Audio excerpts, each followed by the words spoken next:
Okay, let's jump right in. Today we're doing a deep dive into well, a really fascinating blend, aren't we?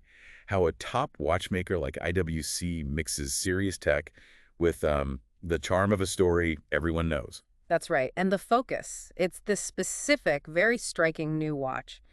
The IWC Big Pilot Perpetual Calendar Tourbillon Le Petit Prince. But this time, in full blue ceramic. A mouthful, but quite a piece. And our info comes from a pretty detailed review of this exact watch. Yeah, and for anyone who follows IWC, the Little Prince connection is, well, it's a regular thing. It's this ongoing partnership with the Antoine de Saint-Exupéry Youth Foundation. Right, often with those blue and gold themes we've seen before. It's kind of their signature for this line. Exactly, a nod to the story's visuals. But this one, it feels like they're pushing it further. How so? Well, it seems like a bolder step, using full blue ceramic for the case that's quite modern, and then pairing it with an incredibly complex movement inside. It's definitely noteworthy. So it's an evolution then. I remember there was a version back in 2021. Precisely. That one had an 18-karat armor gold case, remember? Yeah. And the numerals had more of a vintage feel, very classic look. Right, sort of heritage focus. So this new blue ceramic one, it signals a shift. I'd say so, yeah. It's a definite pivot towards something more technical, more modern in its whole vibe. And using ceramic for the entire case. Yeah. That's not just about color, is it? No, not at all. It really speaks to IWC exploring material science, pushing boundaries. It's like they're asking, how do we take this iconic big pilot design and, rethink it with today's engineering? And the big pilot name. Yeah. They mean it, right? This isn't a small watch. Oh, definitely not. It makes a statement. We're talking 46.5 millimeters across. Wow. And 16.18 millimeters thick. Lug to lug, it's about 56 millimeters. So yeah, it's substantial. It's not hiding under a cuff easily. That's quite the presence. But the ceramic case, you mentioned the material science. What are the, real-world benefits of using ceramic for something this big? Well, a major plus is scratch resistance. Ceramic is incredibly hard. So even for a luxury piece, it helps keep it looking pristine, which, matters to collectors. Okay, that makes sense. Durability. And crucially, it's lighter than you'd expect compared to, say, steel or solid gold. That really helps with wearability on a watch this size. You get the big look without quite so much heft. Ah, smart. Presence and comfort.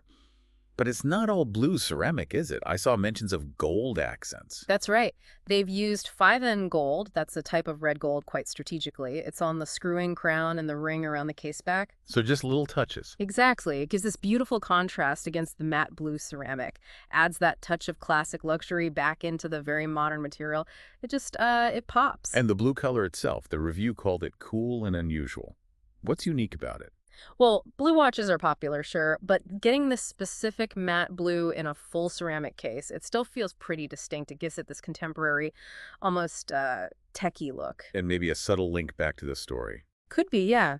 It maybe echoes those deep night sky blues you often see in the Little Prince illustrations. Ties it all together, perhaps. Okay, let's shift to the dial then. Sounds like some familiar elements, but also some changes from that 2021 gold model. Good point. The base is still that lovely blue sunray finish, like the gold one. Gives it that depth, catches the light beautifully. Oh, it is different. Yes. To match that modern ceramic case, the dial feels much more technical, streamlined. How do they achieve that? What's changed? The main thing is the numerals. The gold one had those quite stylized, almost vintage Arabic numerals. This one uses classic, rounded, applied numerals. Clean. Much cleaner, more modern, yeah. And the minute track is simplified, too, using applied luminous markers instead of a printed track. Better legibility in the dark as well. So a clear move towards a modern functional aesthetic, but the hands are still classic big pilot. Oh, yes, absolutely. Those big, legible signature hands are there. You know it's a big pilot. Okay. But the review highlighted something else on the dial. The tourbillon placement. Right. The flying tourbillon. It's positioned right at 12 o'clock. Which isn't typical, is it? Usually it's at 6. Exactly. Putting it right up top like that it's a bold move. It really showcases the mechanism, makes it a focal point. It underlines the watch's technical side immediately. A real statement. Okay, let's talk about that mechanism then. The engine inside, it's the caliber 51950, an in-house movement. Correct. A very powerful, sophisticated automatic movement from IWC. And A nice touch is the rotor, the bit that winds the watch. What about it? It's solid gold, and it's decorated with a Le Petit Prince theme, the little prince standing there. It's a detail you see through the case back, connecting back to the story again. Charming. And the power reserve is pretty hefty too, isn't it? Like a whole week. It is indeed 168 hours. That's 7 full days of power. Which is genuinely useful. Very practical. You can take it off Friday, put it back on Monday, and it's still running perfectly. No need to reset that complex perpetual. Definitely a plus. Now, that flying tourbillon you mentioned sounds complex. What makes a flying tourbillon different? Well, a standard tourbillon has a bridge supporting it from both top and bottom. A flying tourbillon is only supported from underneath. Ah, so it looks like it's floating. Exactly. It gives you a much clearer, more dramatic view of the cage rotating. It appears to fly. This specific one has 82 tiny parts, weighs just 0.635 grams, and beats at 19,800 vibrations per hour. Incredible miniaturization. Truly. And the whole point is to average out gravitational errors on the escapement, boosting accuracy. It's a real piece of high-end watchmaking. Amazing. And it's not just a tourbillon, it's a perpetual calendar tourbillon. That perpetual calendar part, that's a real IWC specialty, isn't it? Yeah. Developed by Kurt Klaus. That's the one. The Kurt Klaus Perpetual Calendar module from the 1980s. It's legendary. Its genius lies in how it automatically knows the length of every month, even factoring in leap years. So you basically never have to adjust the date. Well, not until the year 2100. There's a quirk in the Gregorian calendar then.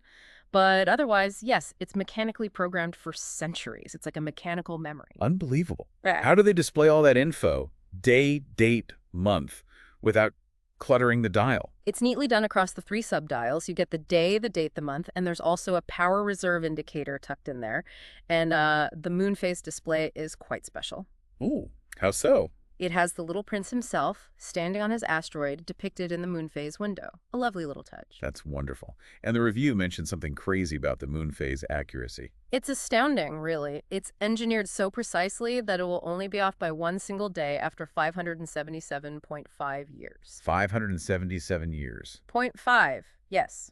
It's exceptionally accurate. You genuinely set it and forget it for, well, longer than a lifetime. Generations, really. So, wow. And there's the 4-digit year display too, right? Another IWC signature. Correct. Shows the full year, which is very helpful on a perpetual calendar. No confusion about the century.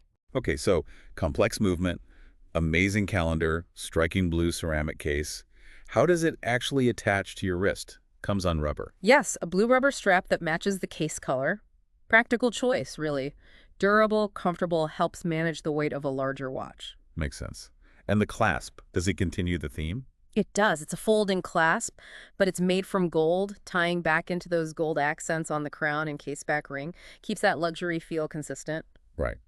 So putting it all together, Yeah. the materials, the mechanics, the story connection, this must be quite exclusive. Very much so. It's a limited edition. Only 100 pieces are being made for the entire world. Only 100. Yeah. Okay, that definitely explains the price tag. The review quoted 118,000 euros.